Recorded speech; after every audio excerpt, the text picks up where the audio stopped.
While Governor Branstad's birthday bash is well known as a family-friendly event, it's also notorious for hosting politicians who are considering running in the next presidential election. While it may not be warm enough to swim, some people say the unusually warm November weather can be very therapeutic. The witness tried to actually pull the victims out of the car. He actually had to break one of the windows to get them out. But he was stopped at a red light when he saw the other car zoom through the intersection, lose control, and then strike this light pole right here.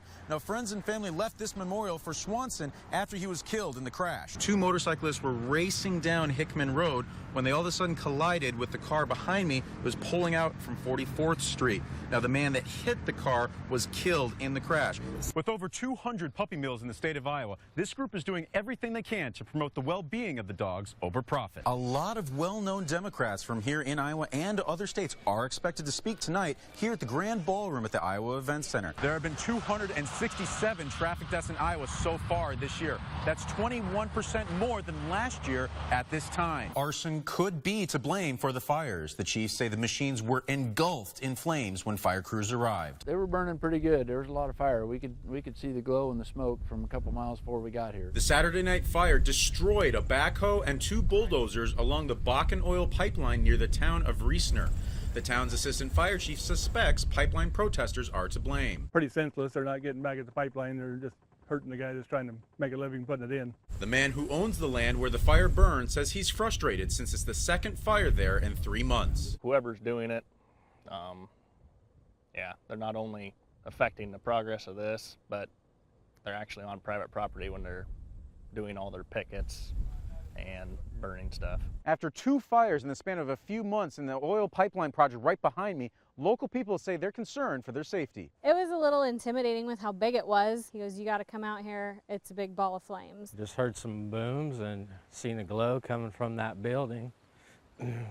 Got up and got shoes on and came outside just to see nothing but lights and sirens. Residents say if protesters are to blame, there are better ways to show their opinion. There's no point in ruining equipment and ruining the people that have to do their jobs. It's senseless. I don't think destroying millions of dollars of equipment is anywhere near the right way to do it. Now, the FBI is still investigating the fire. They had no information for the media today. I reached out to the Jasper County Sheriff's Office for comment, but no one was available. A large crowd showed up tonight at Brenton Skating Plaza to watch Santa Claus flip the switch and turn on the plaza's Christmas tree to kick off the holiday season.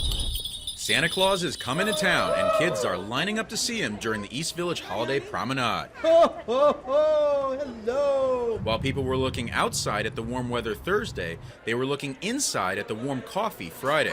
Some people say the colder weather helps them get in the holiday spirit. I didn't really feel like it was Christmas time, but now that it's getting cool, I think it's set in with the holidays coming around the corner. Makes it more festive. It's all the lights are out and all the shops are lit. It's a good time. After grabbing a warm drink, it was off to hunt for Christmas presents. I'm gonna ask for, there's this new Minecraft toy coming out, and I'm gonna ask for that. Adams and dozens of other kids sat on Santa's lap to whisper their Christmas wish. After the shopping, the ice carving, and trying some delicious fudge, it was time to light the tree.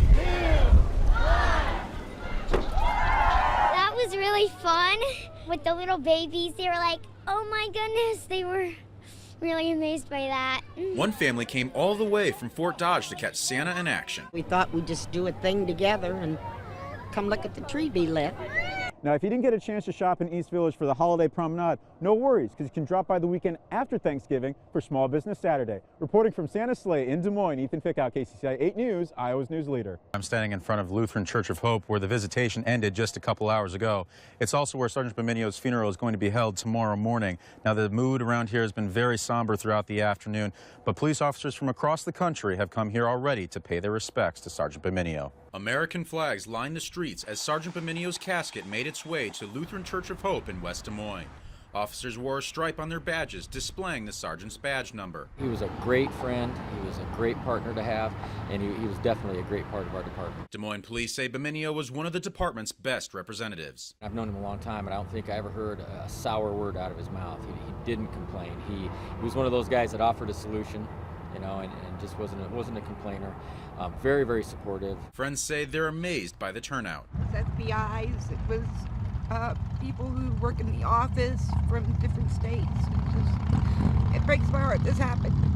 You know, you think this is never going to happen to us, and it's so close to home. Sergeant Beminio's funeral procession will start on Jordan Creek Parkway Monday morning.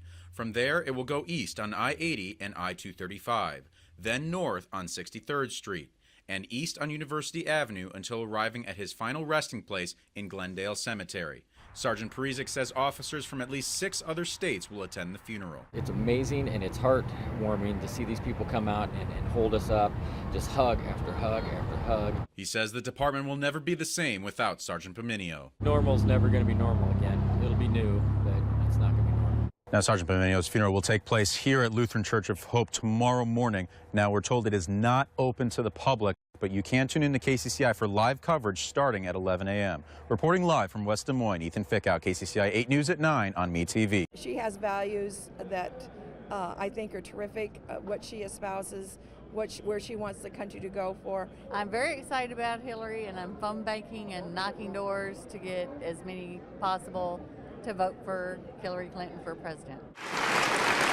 Enthusiasm was high at the Iowa Democratic Party's 2016 gala, formerly known as the Jefferson-Jackson Dinner.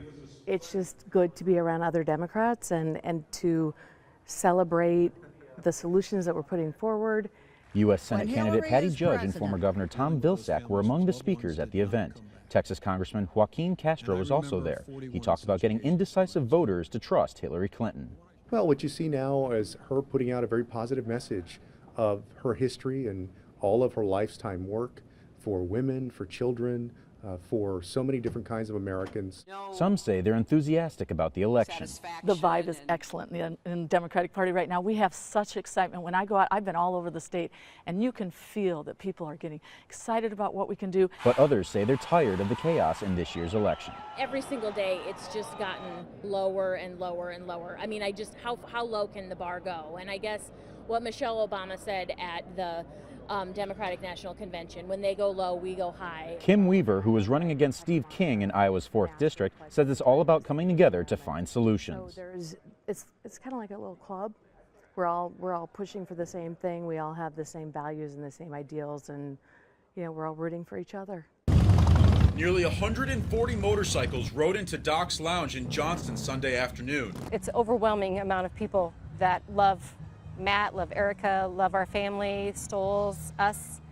I don't even know what to say. That's so great. More than 400 people participated in the memorial ride for Matt Stoll and his wife Erica.